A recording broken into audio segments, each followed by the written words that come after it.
have substantially less carbon emissions. So we're focusing on collecting and selling real-time occupancy data in buildings to building owners and to tenants. The point here is that is in essence, it's people counting, and the idea is to say, get out of the way here a little, how many people are in the building, where they are, and also when they're in the building. The curve here is a simple one day. People come in the morning, they go to lunch, they come back, and then they leave in the evening. What's interesting here is that the people who are doing this today as a business are still doing it by manual counting. They do 2 loops around the building in one day, and they do it for a week or 2 weeks. And it's really time consuming. The data isn't real time. You don't know when people arrive, when they leave. You understand the peaks. We can do it for much less cost, and we're giving a real-time curve for every minute of every day in the year.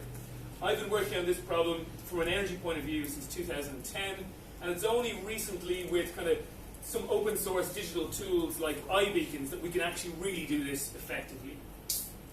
So with a building focus, as we know, buildings use 40% of the energy generated in the world. They are also responsible for 30% of the global greenhouse gas emissions. So we're focusing on commercial buildings.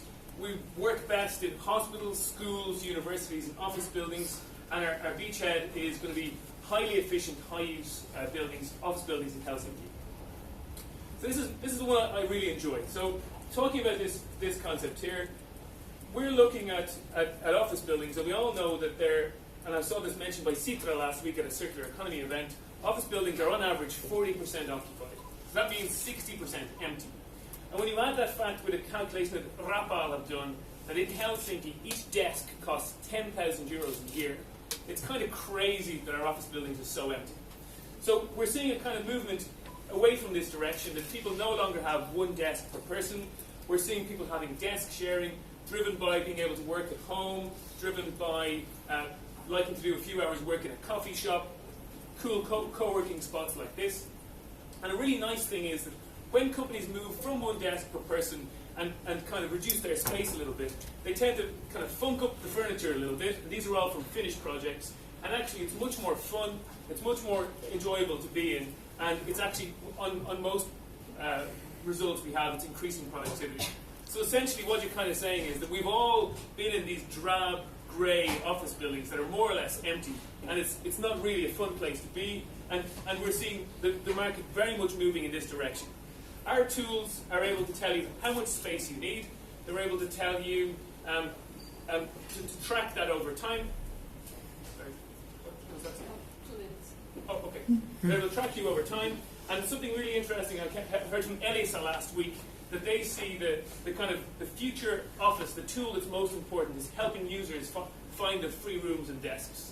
So Elisa have been a real advocate on this recently, and this is something that they really want to know for their staff.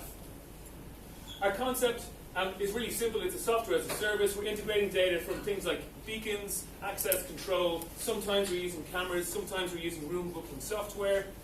From a financial point of view, we're looking at our main markets as Helsinki, Turku, Tampere, and Stockholm. We're looking for a 45% market share. This is kind of 200 customers, but 3,500 buildings. And this is after 5 years, and we're looking for a profit of just over 2.5 million euros. I'm really interested from a climate point of view, really trying to reduce waste and in energy in buildings.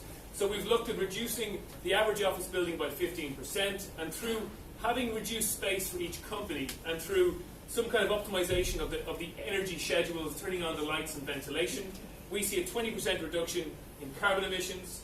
This is about 16,000 kilograms of CO2 per year we've modeled a 300-person building. And this turns out, if we hit our targets after 5 years, to be 6,000 tons of CO2, which is the same as driving around the world by car 3,000 times. From a competitive advantage point of view, a new EU standard has been published that advocates benchmarking building consumption, be it water or carbon or energy, by usage. We don't do this today. We're hoping that this then becomes more popular and becomes part of law, and that will really help us. We're also, as all SaaS, aiming at multiple year contracts, and at some stage to go from a building to a floor to a room. And then from a dream point of view, we really want to change how energy is measured in buildings. Today, an empty building gets a really good energy score. A full building gets a terrible score, and we have the data to finally turn this upside down. So it's myself and Nico Ruokioki who's providing technical solutions, and I'm also studying this as my PhD in Alba. Thank you.